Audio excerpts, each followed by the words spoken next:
Welcome, everybody, to Inside the Line, Real Stories by Real Cops. I'm Dave Rattigan, alongside Dale Lawrence, retired police officer from the mean suburbs of Boston. Oh, if you only knew how tough it was here. This Toughest 32 years of my life. Yeah, no question. No question. Waking up, putting on the uniform, making sure it didn't smell from the night before. It was a tough life for you. Absolutely.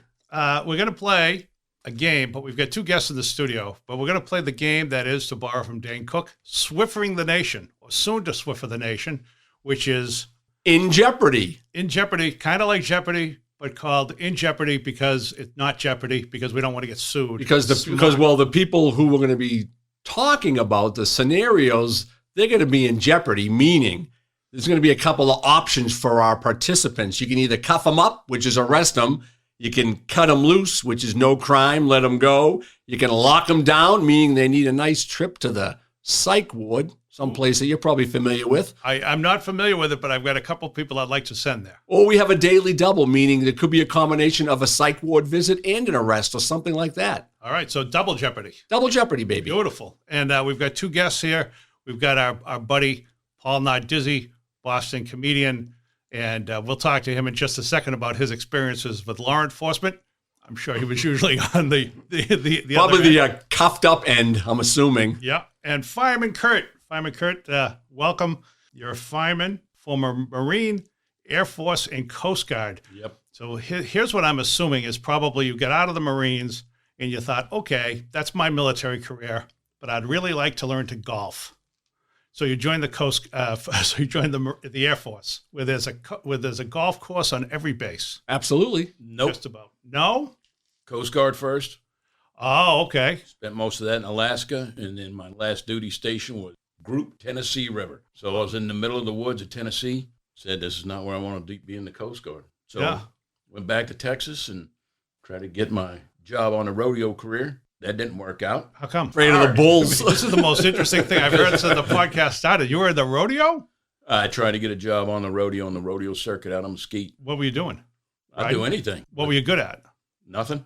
That's why I didn't get it. Didn't you have to stud out the bulls? The Weren't you the guy that studded out the bulls? You have to get the bull all excited like they do with the horses? Oh, we got them excited, all right. Me and my cousin would give them carrots and then punch them in the nose. Find out how fast you really are. Yeah, that would make you incredibly fast. That's good stuff. Did you try out for the clown? See, if I'd known that. So you didn't. I didn't try out the clown. But they had that occupation. Oh, that's a great one. That's a great occupation. Oh, that's Dave's phone. This is like the 50th episode, and Dave has not learned to shut his phone off. Not mine. Okay. It's not mine. Yell at Paul. Go ahead. Yell at Paul. Go ahead. Mine's I dare on you. Mute. I'm on mute. I don't know what it is. All right, They're all shut off. Sorry, Dave. Well, that's all right. So rodeo clown to me, when I was a kid, I thought that's the greatest job in the world because it's dangerous, really dangerous. You're helping people. You're saving people. You're saving the show. Yeah. And I used to chase bulls and punch them. Yeah. And shoot them in the ass with a BB gun. No offense, but if you're stupid enough to do that, you could easily become a soccer goalkeeper or a rodeo clown. I should have got that. Or a firefighter, run into the burning building when everybody else was running out. And so then you got out of the Marines, and then why the Air Force? Because in the Marines, they told us you're going to join the Navy, wear a dog dish on your head, and have belt-bottom jeans with the outside pockets. They said Air Force, they run it like a business. Got out of the Marines because I was up for a promotion. They had nowhere to put me, and they said, you're out. Called the Air Force. They're like, yeah, come on in. Great. Let me ask you this, because I've heard this from, I teach at a college, and I get a lot of it. One of the things that you hear is that the branch of the service with the smartest recruits is the Air Force. All the way. You hear it from Air Force guys. But you think it's the smartest from what you saw? Oh, yeah. All right, so the let's say this. The smartest is the Air Force and the best golfers. Was there a golf course on your base? Well, I'll tell you what. Funny you should mention that. We were flying to Germany, and the pilot had a duffel bag and a pallet, and it was just a golf bags and his duffel bag. That was it. And he just says, I'm a glorified bus driver. And he just checks in officer's quarters, gives the keys to the plane, waits a week for another one, plays golf every day. That's not a bad gig. Then he was flying Italy. Wow. So. He's going to play golf in Italy. Oh, yeah. I got to think if you're in Italy, there've got to be better things to do than play golf. Soccer. Yeah, soccer, exactly. Probably just dry out. So I wasn't in the military, but I'm pretty good at risk. You're pretty good at Risk? Pretty good. Let me just, all this and I forgot Fireman Curt's story. What's your story? My mother, when she passed away, she wanted to be cremated and have her ashes spread over the Sierra Nevada mountains. That seems reasonable. So we rented a little plane. Yep. Me and my sister were in the back. My stepdad was in the front. He had the fancy shoebox, let you slide the bag out of with the ashes. And the pilot, who had never done this before, we're right over the middle of the mountains, and he says, "This is it." So my stepdad, he takes the bag outside the plane, opens it, gives it a shake. Woof! All the ashes blow back in the plane. So me and my sister are like, "Ooh, oh, Mom!" And she grabs her brush out of her purse. She starts brushing her hair like crazy. I got my hands going through my hair, and I'm patting myself, and you got mom dust coming off you every time you hit yourself. Me and my sister start laughing, and then we get down the runway, and everybody's quiet. Just be gentle when you vacuum your plane. Because portion of mom ended up in a Hoover. I'm not a smart person by any stretch, but as soon as you were describing it, I was like, obviously the wind pressure's gonna be coming in. What is the pilot even telling you to do that? I thought the stepdad was going to lean over too far and get sucked out. That too. It's dangerous as hell. That would have been good. Yeah, like I said, never experienced it, never knew anybody who did it. And one of my favorite movies, that's the end scene, is Jeff Bridges and The Big Lebowski? Yeah, The Big Lebowski. At the end, he throws them and they blow back in his face. He just stands there and looks at them. It was based on a helicopter the writer took. So that's a great story. That is a great story. All right, Paul. So we're on a crime and grime show, and I know you probably don't have you much asked me to come on this one. Yeah. Well, I thought it'd be good to have somebody talk about it from a plaintiff's standpoint. Or actually defendant standpoint. I've been both. Sometimes I countersue, Dave. It's not beneath me. You got any good stories that involve police? You want me to just start in with stories? Just any story you've got. Just one story. Actually, it's interesting because one of my stories is in the questions, so someone must have either been Dave, why don't we just start the show? Tracking All right, me fine. We'll give Fireman Jeff a story. We don't give Paul a story. That's fine. What's his name? Fireman Jeff? Fireman Jeff. Fireman Curt. Sorry, Who the hell's Jeff? It's written right in front of you, isn't it? It is. But talking Dave here. Okay. Listen, you guys wake me up. You get me out of bed. You drag me out here. I can't be expected to be thinking. All right. Let's start the show. I'm ready to go, Dave. All right, fine. Let me list the categories for our listeners. Yes. All right, the categories. There's 8 categories, and once you choose a category, it's off the board. We're going to start with Paul, but the categories are Hail Mary, Inside the Blue Line. BLEW. Yep. Knocking on Heaven's Door. Me So Horny. Yeah, I can't believe you did an entire category about me. Yeah. Run, Forrest, Run. That's about you. Clearly about being What's a That scholarship Smell? athlete. Triple X. And if you're a linguist and you understand the English language, gaggle. If you don't, it's going to be a high-risk choice for you. Wow, like a gaggle of geese. There you go. All right. All right, we're up with Paul. Well, first of all, this is a game show? Show, Paul. What are the prizes? Prizes, I haven't seen anything about prizes. Dave will hook you up with one of his ex-dates. How about a cop badge? So I can cop go badge. around Cop badge? Impersonate a cop. There you go. All right, I will go with Triple X. All right, Triple X. You ready, Paul? I'm ready. You and your partner, both males, are dispatched to a nice neighborhood to speak with a resident about an unknown incident. Upon arriving, you're met with a very upset mother and her 2 teenage sons, ages 15 and 17. The sons tell you a story that they're in the backyard throwing around the old baseball when they look to the end of the yard, and in the house that abuts their backyard, their 18-year-old female neighbor is in her living room, naked on the couch, and masturbating. You got that so far? Yep. All right. I'm forming an image in my head. Yep, masturbating on the couch. Now, as a good police officer, you walk into the backyard because basically what you do is you want to check the line of sight. You want to make sure that the kids were in the backyard playing baseball and they just observed it, not that they actually walked up to the residence and looked in the window. And you find that the young girl was, in fact, on the couch. She had a sliding glass door. The blinds were open, and she was on the couch naked. I get this one. Yep. Answer is, what is Mount Rushmore? There you go. I didn't see the movie, so I don't know what you're talking about. First of all, Paul, would you think, based on that incident, that there's 2 male cops on scene, would you think it might be a good practice to have a female cop if she was working to come on scene? Yeah, that didn't occur to me, but you're absolutely right. Yeah, because you want a female cop on scene. Anytime you're dealing with a sexual situation that involves a female, Yeah. you definitely want a female. Why do you see Well, that? because a lot of times why do you people- see that as sexual? Why can't we just say the human body is a beautiful thing? Yeah, well, it's okay to do Why do you that, have to Dave. make everything like I said, about just shut sex? the windows, will you? But anyway, what do you think? Is there a crime there? How would you handle that, Paul? How would you handle that situation? What would you do? First of all, you helped me out. Definitely, I'd probably say, tell the other guy, you go home, get a female to come in. Because if I ask for the girl's number, she's probably not going to give it to me, but the female might really get me the phone number. No, I'm going to turn him loose because it's just a he said. Well, first I'll talk to her, Yep. okay, and ask her. If she denies it, it's going to be a he said, she said, and we're not going to spend all day on this. It's no crime. The door's open. Don't look if you don't want to look. All right, you're somewhat on target with that. It is a crime because obviously it's your own house and you have the right to do what you want in your own house. Okay, Dave, please Yeah. take notes. I do that. But if you're naked in your own With house the shades on. and you know that the shades are up or you know that the door's wide open and a reasonable person would know that someone could look in, then you are responsible for your behavior. So she could have been arrested on that Really? situation for open and gross lewdness, What? which is a felony. What? So you're telling me Absolutely. that I'm If you're playing with yourself in your house and the shades are down, Dave, you're all set. Okay, good. If your shades are up, the door's open, and a way. reasonable person who walks by could see in, that right there potentially is a crime. That's ridiculous because I'm near the hospital. I'm helping people convalesce. So I'm a little bit less likely to win a prize based on my first answer is what you're telling me. You're right in the sense that we spoke to the mother, we spoke to the 15 and 17-year-old kid. They were very embarrassed. The mother was upset.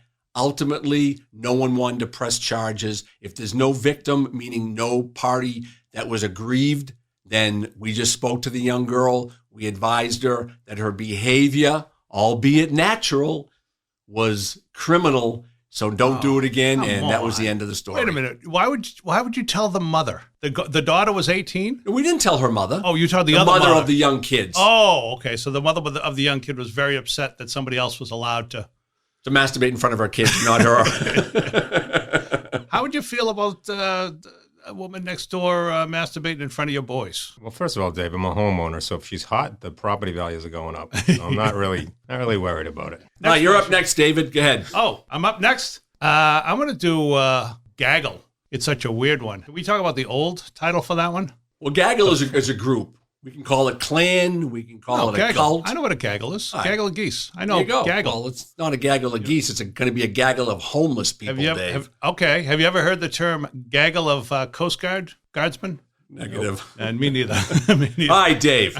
You get sent Yep. to a local church.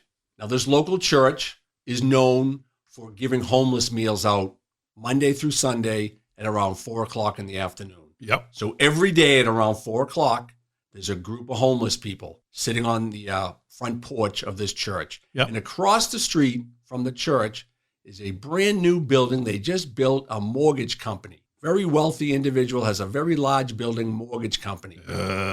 He calls and complains. Yep. However, up to that point, the police department never sent anyone. Well, he called the mayor. The mayor ordered the police officers to go down to this church and to tell all the homeless people to get off the church property and to leave the area. What do you do? I pull up and I say, now I just recently purchased, so I have a feeling about mortgage companies that they're the devil. Yeah. So I go up to the homeless people and say, you guys are going to have to break it up, come back in 15 minutes. I hate that guy next door, and he hates you. Is that right? Is that the right answer? No, not really, Dave. Now, first of all, let me give you a little backstory. The mortgage company, when they moved in, they sent a few representatives to the police department, and they were offering cops some pretty good deals on mortgages. Oh. And some cops took the mortgages. So now the mortgage company thinks they get the cops in their pocket. Right. So they think that when they call, that a cop's going to go down there and kick the homeless people off private property. I've just Can't do it. I've just thought about this. Yes. Oh, they can't. All right, Absolutely good. not. Well, here's the other thing. Now I think about it. I would have called the mortgage people back, and I would have said, I need additional documentation. Can you send me some additional documentation? I don't think every time they called, I would ask for additional documentation. I don't think they're allowed to even take the mortgage. That's a conflict of interest. Oh yeah, but we're not talking about that, Paul. Oh, but some of them did. You're saying some of them did, and you agree. You're in a nice house with a very low mortgage rate right now, Paul. That's using your badge to its advantage. Might not be one of them. So ultimately, the story behind that is the church. Yeah. It's private property.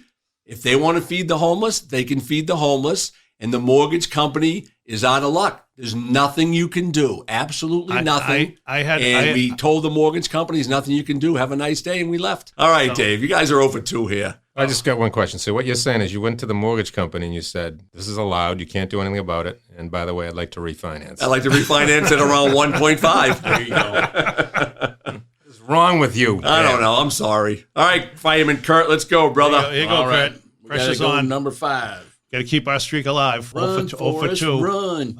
Run, Forrest, run. You receive a 911 call from a distraught female telling you that her ex-boyfriend just broke into her house, stole her money. It's usually their rent money, brother, or their mortgage money, because come mortgage time, people who don't like to pay the mortgages usually come up with a story, and fled down the street on foot. You respond to the scene. You witness that the house is in disarray. You see that the back door has been kicked in. You put a bolo out. You know what a bolo is? Be on the lookout. There you go, baby. They put a bolo out for the guy. This ain't all just good looks. They put a bolo out for the guy, and in about 5 minutes, they find the guy sitting at the stands of a local Little League game, and the officers show up there, and you speak to him, and he tells you that he's been sitting at that Little League game for the last hour and a half. How do you handle it? I'd, just like Paul said earlier, I'd go home, call a female officer. Well, What do call you any do? other You got a possible domestic, you got a possible breaking and entering, and larceny of money. What are you going to do there, brother? Well, you'd have to round them up, and you'd have to get them all together, right, to get the story straight. No, you already spoke to the female. She told you the story. Do you trust her? There you go. You're going in the right direction. I think he's probably right, sitting there calmly, right? How would you think you would corroborate that? How are you going to prove that he's been sitting there? Just ask anybody there at the game. Absolutely. And that's what they did. And you want to know who else was there? Sitting right next to the guy for the last hour and a half? The mayor. No, one of the police officers who was working that beat that day. Oh, He heard the call come over the radio, and he said, could you say that name again? And they said, hey, guess what? I'm sitting next to this guy. We were watching this game because the kids both played Little League together. We've been watching this game for the last hour and a half. So what they did was they went back to the house. They confronted the female who has a history of false police reports, and they arrested her for filing a false police report. So he was fine. But in that scenario, if there wasn't a police officer there, or he didn't have people who could corroborate that he was there, he probably would have got arrested on her statement alone. Because in a domestic violence situation, the victim's statement, unless it can be proven otherwise at the time, that's probable cause to arrest someone. He could have been in a bad situation. Luckily, the cop that was working that part of the town was slacking off, watching his kid's baseball game, and worked out for Nice. everyone. so did I get a win on that? You do. I think I Yeah, did. you were pretty You good did. on that one, I think Curt. You did. You Good ruined, job. I was Yeah, you ruined our streak, though. trying to pay attention. You might win the contest, I'm but in the learning process here. I think Paul and I will think, unfortunately, a lot less of you, Fireman Curt, because That's all right. you abandoned the team. You abandoned the team. So we've learned so far that these guys are refinancing using their badges Not paying attention to. and they're loitering at baseball games. Yeah, there's a lot to be learned here. Absolutely. Well, I got to tell you something else. If you know anything about youth sports, you know that that's a good place to put a police officer, because you never know when violence is going to break out among parents. I would literally sit at my house for 8 hours, and my neighbors loved it because they knew that their neighborhood was safe. There was a police car parked right in front of the house for 8 hours. Perfect. Every day, baby. Perfect. And did they know that the police officer was sleeping indoors? Well, as long as my radio was on, I was good to go, Dave. No problem. All right, we're up to Paul. Let's go, Paul. Knock it out of the park, brother. All right, I actually go to church every week, so I'll take a swing at Holy Father. Actually, I didn't tell you this, but I changed it. It's called Hail Mary. Oh, yeah, okay. Same question, Okay, though, same right? thing. All right, Paul, this is a tough one. You respond to a car accident with a man trapped in the car. You identify him due to his outfit. I don't know what it's called, but it's a priest outfit with the collar and the white thing on. Yeah, he was all dressed up in his collar and a white thing. We just call it a priest collar. Oh, please! He had his priest collar on. Might be different ones. You know that round thing they give you at Mass. Yeah, He was wearing that T thing around his neck too. So the guy's trapped in the car. The firemen show up. Guys like Curt show up, and the EMTs show up. They get him out of the car. You ask him what happened. He's uninjured. He says, well, I'm a diabetic, and I must have passed out, or I was feeling groggy, and I don't know what happened, and I just hit something. I flipped my car. However, he also appears intoxicated. It's 11 o'clock at night, and there's no witnesses on scene. How would you handle that? First of all, I'm in a bad mood because I just had to leave a Little League game, a midnight game, to go deal with this thing. First thing I'm going to do is I'm going to check the trunk for altar boys, okay? I think I'm going to let this guy go loose because I might make him walk a straight line, but if he walks on, I'm not going to push it any further and have him say that I violated his civil rights and get the whole church coming down on the police station. We're busy trying to refinance our houses. We can't handle that. Yeah, that's a good one. You see, there's no witnesses. It's 11 at night. He did go to the hospital because a lot of times the symptoms of being diabetic and being drunk, a lot of the symptoms are the same. Slurred speech, there's a kind of a weird odor coming from your breath. Your eyes are all glossy. So ultimately, he had a little bit of a buzz on. We let him go. He went to the hospital. Everything was fine. However, probably 3 or 4 months after that, he died of a heart attack. Really? Okay. Yeah. All right. We had a little ketoacidosis. Yeah. And funny thing, even another weird scenario, his grave is probably about 30 feet from my family gravesite. Really? Can you still smell the diabetes? I can still smell the diabetes. So let me ask you this, because I didn't know about this. So do people ever use that as an excuse? Do people know this and use it? Absolutely. People who have some experience drinking and driving and have been either arrested or been stopped before by the cops, they use it. But what happens is once you have an EMT come on scene, they'll take a little blood and they'll be able to determine their blood sugar within about 30 seconds. Basically what you said, Paul. We don't want the whole church coming down. He's a priest. He was a good guy. He was a priest in the city for 30 years. He might have had a couple of drinks, but no harm, no foul. And it's all right, and it's a one-car accident. That's the key to that. It's a one. Obviously, if you hit somebody, no victim. Like you keep saying, no victims. Everything was fine. It happens all the time. One more question. Yes. I'm going to press you even further. So you take the blood sugar to see if he's lying, but what if he's telling the truth? He does have diabetes, but he's also drunk. Now you can't tell. Yeah, I know. In the scenario, in a scenario like that scenario, no one injured, you'd be fine with just send them to the hospital and not really looking into it.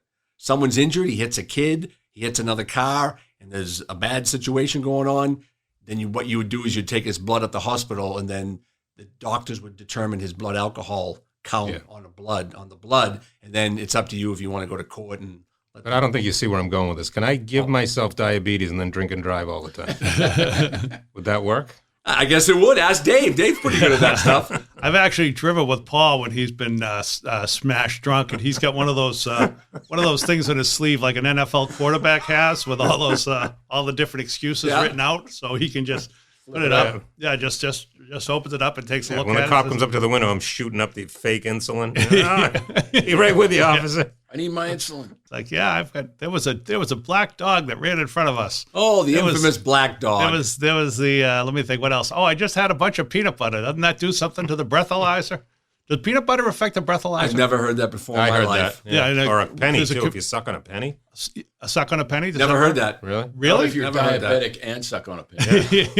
You know a lot of weird stuff. Can you look that one up for us? You know all these little weird ins and outs. Not now. After the show. All right. After the show. Yeah, I don't mean say how do you beat a drunk driving rap when you're pulled over by the cops? Besides, I know with you what works. Besides being an attractive female and offering some sexual favor, Dave, go ahead. Yeah, besides that. All right, Dave, you're up next. I'm up. All right. Why don't we go to this? We'll stay in the religious theme. We'll say knocking on heaven's door. That's Bob Dylan, by the way. That's a Bob Dylan, was interested. So you pull over a guy for speeding, and it's Bob Dylan. What do you do? There you go. All right, Dave, you're dispatched to the top of a very large bridge that connects your community with another community. Okay. At the absolute top of the bridge, there's a man hanging over the edge, threatening to commit suicide, threatening to jump. He's hanging over the bridge already. There's a ledge. He's on the ledge. Oh, he's on the ledge. So On the ledge. He's not like hanging by his. No, not like that. He's sitting on the ledge, and the ledge is about 6 inches in width. Okay, what kind of a mood am I in?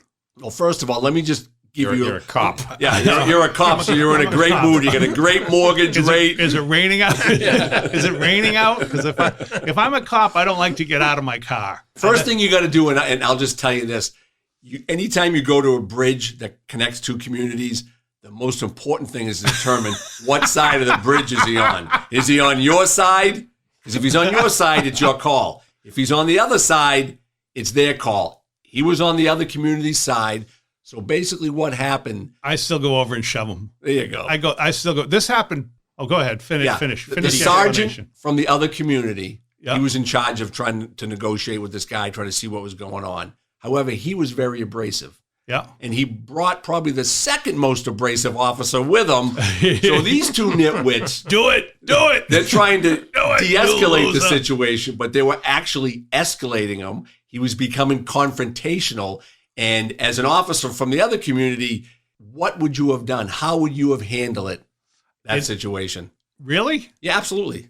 True story. They're all true stories, brother. I would have said to the guy, if you want to come over here, I can help you in this sooner by giving you a shove. No, I don't know. Can you, we've talked about this in the code of conduct among police officers is that they don't second guess each other, but it's cops from a different community. I don't know. I mean, in a situation like this, if you're afraid the guy's going to die, do you follow your conscience and tell the guy, come over to this side, we could talk? Or do you just let the guys go? I'm going to say that this cop beckoned the suicidal person to his side and that the guy eventually climbed off the bridge.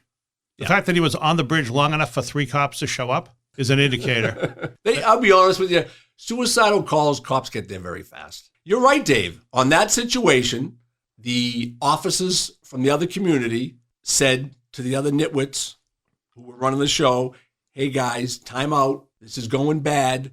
We got it from here. Basically, shut the fuck up. Those pretty much were the exact words. And the cops understood that? No, they didn't. They were a little... They don't understand. They were a little defensive. They were abrasive. I don't see There was an cops issue being at the end of the defensive. call.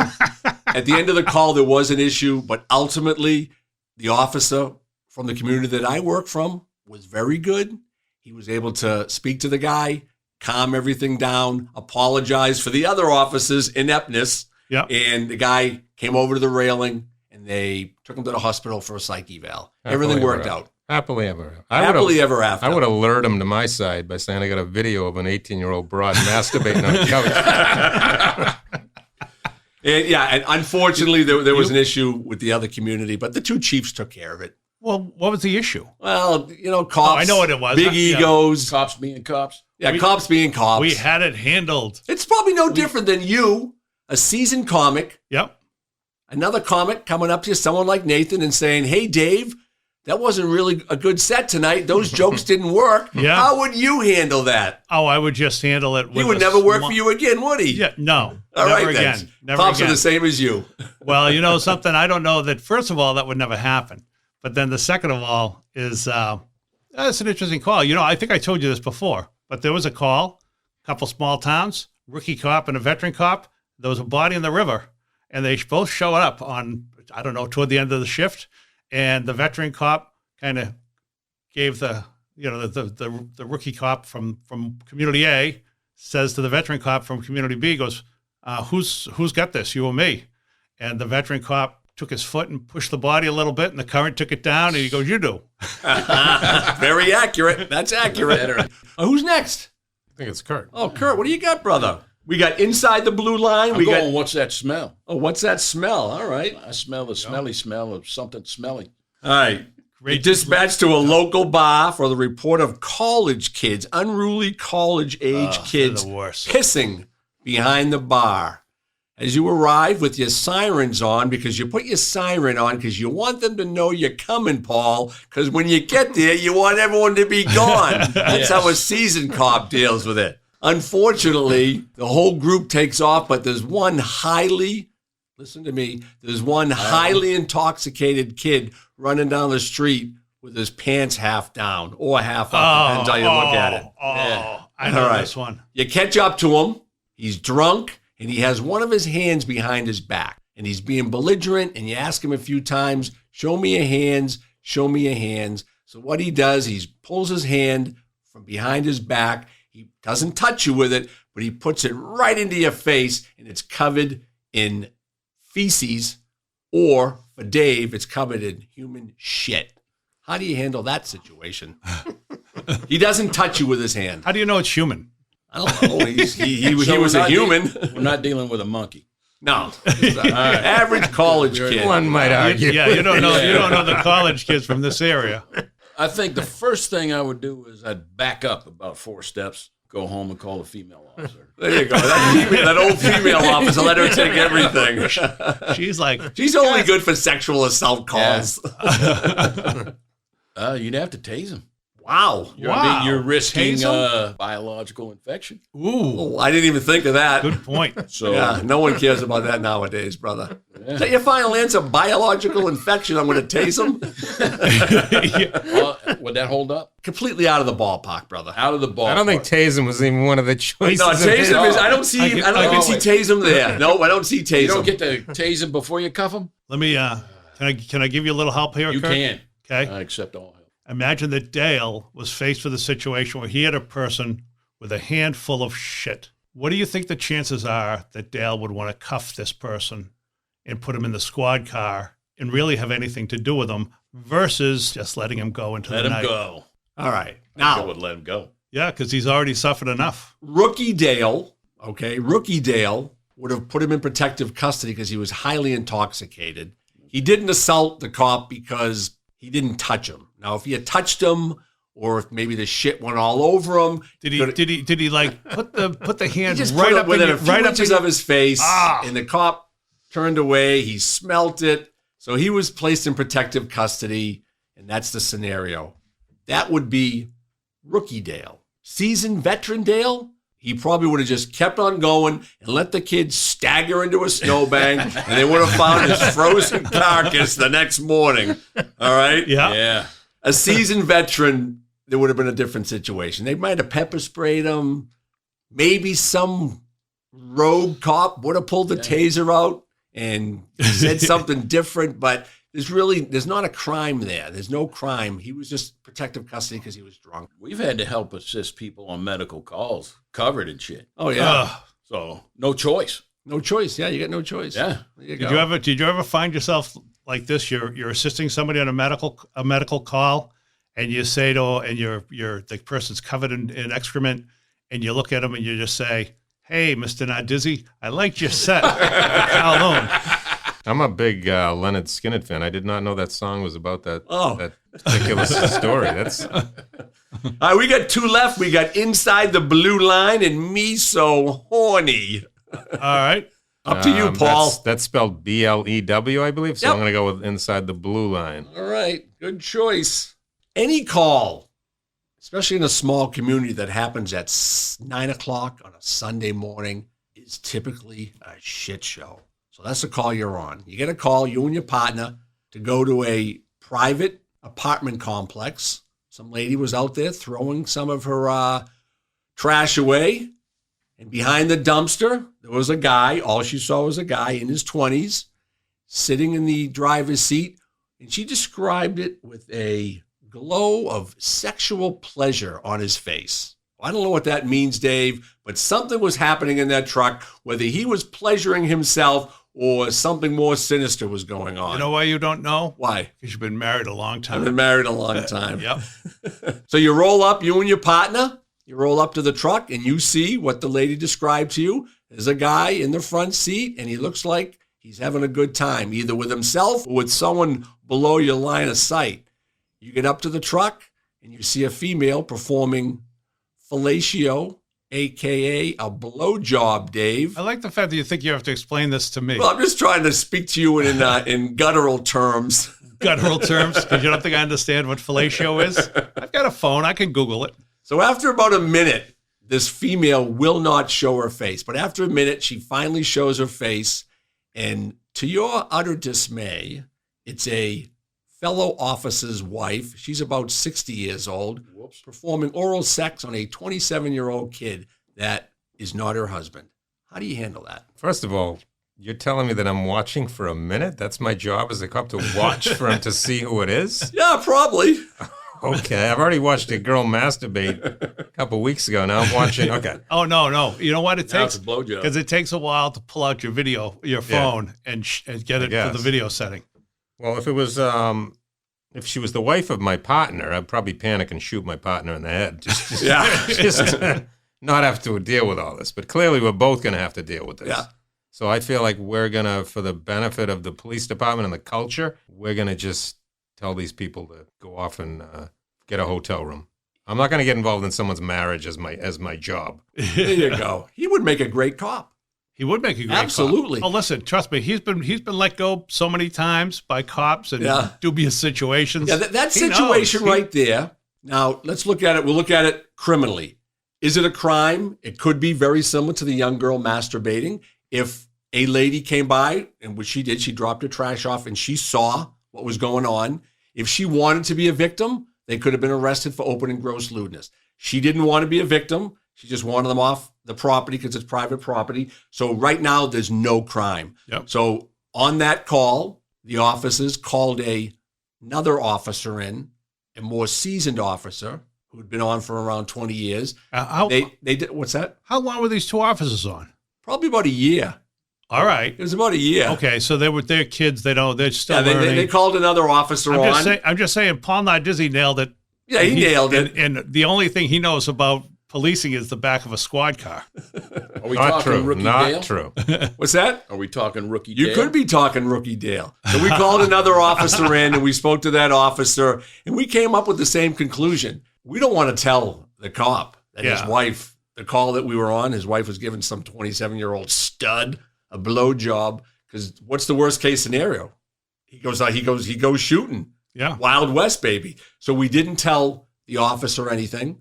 The male officer, his wife, they both have since died. But the funny story about that, if you want to call it funny, when I first came on, we used to have to go to that male officer's house and wake him up because he usually would come in late for work. Okay. And they used to say, just knock on the door, tell his wife that he has to work and he hasn't woken up. Could you wake him up and send him to work? They said, do not go in the house. Want to know why they said don't go in the house? Seduce you. She'd try to seduce you. Yeah. She'd be drunk from the night before. You walk in there, she's in her underwear and panties, and she's trying to seduce you at 7:45 in the morning, brother. Wow. What's the address? What's that? They're both dead. They're both dead. The ground. I'm picturing Curt and I coming on that scene with, like you said, a year in, and I say, Curt, I think we should just leave this and let it go. And Kurt's like, I think we should mace them. Pepper spray. Just crack the window, please. Just crack the window. Yeah, so there you go. Paul had the best answer. Save the integrity of the department and make sure no one gets murdered on his watch. Yeah. Because you know what? They're not going to press charges. Yeah. So you can get away with macing them. There you go. They wouldn't even know it was you, right? Yeah. Let me ask the two most important things. Was she good looking? She was very attractive when she was in her 60s. 10 years after that, and about 3,000 gallons of straight vodka, she wasn't looking too good, brother. Yeah. Okay. Nobody is. But if she's holding it together with 60s and a drinking she was problem, holding it she's doing together, okay. brother. Now she's in your age group, right? You said you want a little older. No, my age group is I'm 63, but my age group for dating is about 30 to about 35. Yeah, in your And dreams, anything that Dave. people So would you're a consider- lonely man. Anything that people would consider inappropriate. Any woman who wants to, no, actually, I'm fine with any age as long as they're mentally ill. Anyway, moving All right, on. Dave, you got the last one. All right, good.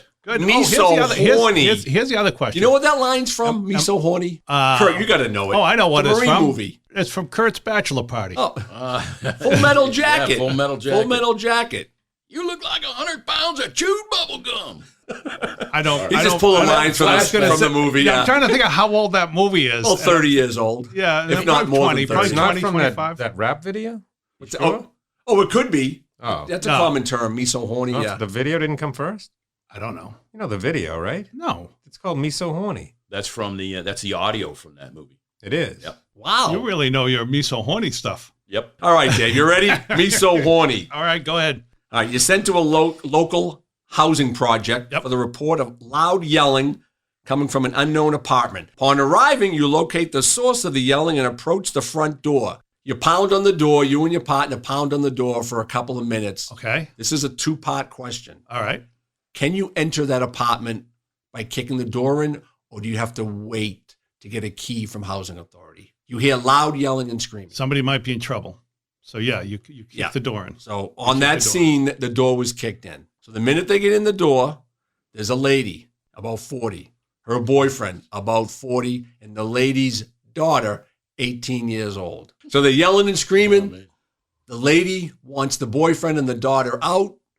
Reason being is because the lady came home from work a little bit early, and she finds her 40-year-old boyfriend banging the 18-year-old daughter, baby. Wow. What do you do in that situation? First of all, let me ask you this. First thing I Is say there a is, crime for the boyfriend to be having sex with the 18-year-old daughter? the first thing I do is I say, Mr. Nardizzi, you're going to have to calm down. Then, so the daughter is how old? 18. No crime. No crime. Age of consent, Dave? Is 17. Oh, it's 17. Yeah, 17, so she's fine. Yep. So there's hope for you yet. There is hope for 62-year-old comics and 18-year-old girls. Oh. So Was it put that in your consensual? notebook. It was consensual. She wasn't intoxicated. Well, how old do you have to become to be a waitress at a comedy club? To be a waitress? Yeah. I think 18 years old. 16 is working age, I think. Oh, really? Wow. No, but to be a waitress serving alcohol, I think it's a little older. Yeah, I don't know. Well, we'll Probably find out. 18. We'll find out. Yeah. I'll be inappropriate with All right, so X number there's no crime with the boyfriend Right. having sex with the 18-year-old. Nope. Now, the boyfriend has a fat lip and the daughter has a bloody nose. And they both tell you, the boyfriend and the daughter, that the mother punched both of them in the face. What do we got now? Ooh. A lot of liquids is what we got. Salt and battery. Ah, that's gross. Yeah, I think you're right. I think it's assault. So did anyone getting arrested here? Yeah. Who? The older woman. Yeah, older woman gets arrested. This is a daily double. Okay. All right? So we get the older woman arrested Yep. for a domestic assault and battery on the daughter and a domestic on the boyfriend. Yeah. All right, so you got two domestic arrests. She got a twofer. There you go. So now the mother's handcuffed. They're dragging her out of the house, kicking and screaming as they always do. Yep. And the 18-year-old daughter starts yelling at the mother. And she says, hey, fuck you, Ma. I'm going to go right down to the train station and jump in front of a train. Oh, What do you do on that one? That was a mistake. That was a mistake for her. I do know this one. This one I know. You can't tell people are going to kill themselves. Absolutely not. Yourself. Yeah, you can't. Much as Seeing as though there's a high-speed train line that's literally 200 yards from their house. even if it's not 200 yards, if I tell you that I'm going to kill myself, I'm just saying it's or probably if I gonna tell happen. somebody in your earshot and you're a cop, Yep. you got to PC me or No, bring me to a lock them down. Psyche Okay, val. some 3 days sort of psyche thing. val, baby. Yeah. And that was an easy one, Dave. You got the first daily double. You arrested the lady. Yep. And then, unfortunately, the young daughter made those suicidal comments, and it was something that she could have done easily. So they locked her down for like 3 days. That's And you wanna know the hysterically funny story? Oh, you know who's the real Boyfriend's loser? all What's that? alone now. I was going to say the real loser is Curt, the boyfriend, because now he doesn't have the younger one or the older How one. about we fast forward 3 months later? Okay, let's move forward. Summer cookout. We go down there, community policing unit. The whole family's down there, cookout. They're having a cookout in the projects, and every once in a while the cops will show up and, hang out with the kids. The mother's there, the boyfriend and the daughter happily ever after. That's It's a hysterical. weird situation. Wow. Yeah. Who's the boyfriend with at this I, point? we don't obviously we don't ask. He didn't but have his it's just arm a around weird anybody? situation. It's a weird situation. It is a weird situation. That's a good one. Kurt, that's quite a situation you get yourself into. That is Yeah. a situation. Is that what they do in Texas? Is that kind of normal for Texas people? Well, there was no livestock involved, so it's all right. Well, you guys did great. That's it. I want to say the best answer of the night, the absolute best answer was Paul's. Because if Paul had arrested those people, or if Paul had decided to make a phone call to the cop and say, hey, guess what? We're behind a dumpster right now and your wife is giving some guy head. That would have just turned into a shit show and it would have got really bad. Oh, it wasn't really bad already. It was bad, but it's a situation where as a cop, the kind of the key thing as a cop, and we saw it on the bridge, don't make a bad situation worse. And if you can de-escalate it, like they did on the bridge, they just told the other police department, you guys have a seat, back off. They were pissed off, but it worked out.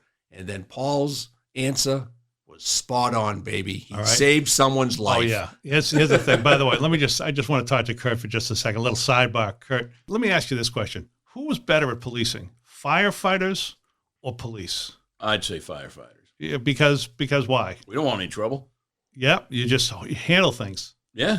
Oh yeah. No. All right. Let me ask Dale. Dale, who thinks they could do policing better? Well, yeah, that was kind of like the main premise of this whole podcast. Firefighters or comedians? Who do you think is better? Who would be a better policeman? A firefighter in general? I don't mean just firefighter Curt and comedian Paul, but who would you think would make a better? I would think that the skill set of a comic, their ability to improv and be likable and to actually de-escalate situations, I would think, just as a general rule, I would think a comic is someone who has the performance ability to do it. I think that who wants to be a cop more? Comics or firefighters? Oh, firemen all day long. I can They tell don't want to be I can cops. tell you No, 100 no. stories. You go to a call, they don't. and the cops are trying to deal with it, and then a fireman walks up to you and says, "Hey, I got some information on this call," and you're like, "Hey, brother, have a seat. I've never seen Go that. go back in the truck, play with your hose, and we'll take care of this." That's it. I'm not getting out of the truck. There you go. And as So- for you, Dave, you did pretty good on the 18-year-old girl call. You did all right. Oh, thank you. Yeah. I think we all did great. Yeah, you guys did. We I all won, did Dave. great. Get over it. I won. All right. You Give me won. the prize. You know, I could have told you were going to win just going into this thing Yeah. because I know how Dale is around you. He's like, No, it's my experience. Is what it is. you're a wonderful comedian. I'm trying to, what's the word? What's the term? Do you have brown noses in the fire department? Oh, stop it. I can't confirm or deny. So, final question from me: the bridge thing is Yes. that why the drawbridge was invented, to move the body to the other town? Yeah, all you do is just put them, whoever's in the middle, whatever side they're on, they're going to fall to that Dump 'em on that side. side. Yeah, that's a good one. All right. You guys were all great. I want to, we got to wrap up. Wrap We it gotta up.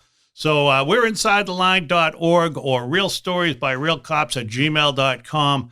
If you like us, share us because we're trying to build our audience. We want to thank firefighter Curt on the one side and comedian Paul Nardizzi on the other.